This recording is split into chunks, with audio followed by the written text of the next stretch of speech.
In the aftermath of Game 1 of the finals, the Golden State Warriors with a big 104-89 win. Game was tight at one point in the second half with the Warriors, the bench brothers.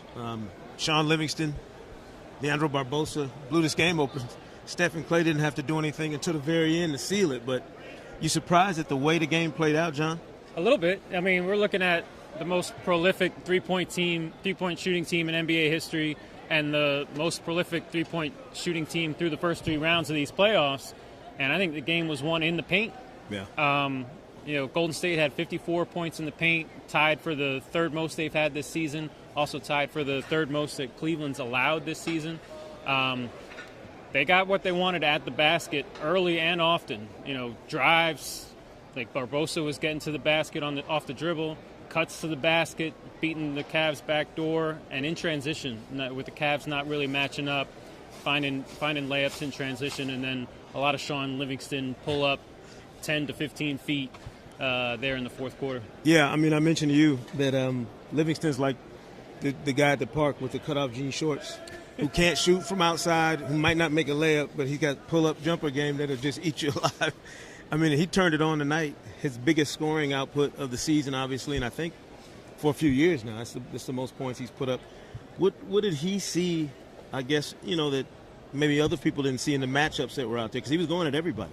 Yeah, I mean, he could take advantage of his size, obviously, against the Cleveland guards, no matter who they are. And even Cleveland's bigs don't offer much in regard to rim protection, shot blocking. So there might be a time where he was switched on to Tristan Thompson and just shot right over him. Right. And that's an issue with Cleveland. They've become this really potent offensive team, playing Tristan Thompson at the center to start, but then also playing Kevin Love, Channing Frye at the 5.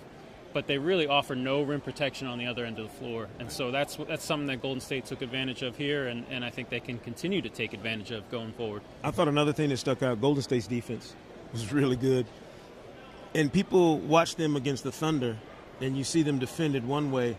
But that's the only team in the league, basically, with that length and athleticism that can stretch you out like that. It seemed like there were so many more passing lanes for the Warriors tonight that weren't there in the Western Conference Finals. Yeah, I think – Cleveland, like I said, has become such a great offensive team, but the Warriors are just so versatile defensively. No team can match up with this team better than the Warriors can. And Cleveland ended up getting caught in a lot of Kyrie Irving one-on-one, which didn't work out for the most part. Yeah. I think the Warriors will be happy with that kind of stuff. Sort of took the Cavs out of any sort of rhythm. Other guys on the floor were much less involved. J.R. Smith barely got a couple shots up. Yeah, it was a tough night for J.R. Strange night for LeBron, where he wasn't. You look up and he had a LeBron night, but it didn't look like he ever had control of the game. You know what I'm saying? Like there was never that moment where he seemed like he was in control of things and kind of facilitating for his teammates. We never got to that point. I think he did early on. They had a couple post-ups for him against Harrison Barnes. He took advantage of, got a couple layups. There's a lot of double teams in those situations, but I think they went away from that later on in the game. I don't know if they didn't like the matchups they were getting, but I think a little bit more of LeBron in the post could be in order for Game 2. Yeah. Interesting. You never know how the first game of a series is going to go. Last year we had an overtime game, so you kind of had a feeling for the series. It set the tone.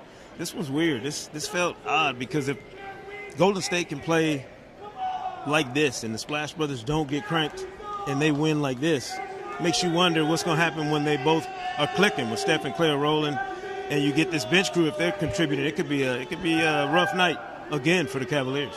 Yeah, I think bottom line, Golden State's the better offensive team, better defensive team in this series.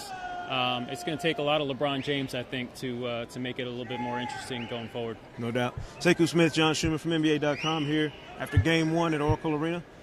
The Warriors, strength in numbers, shows up.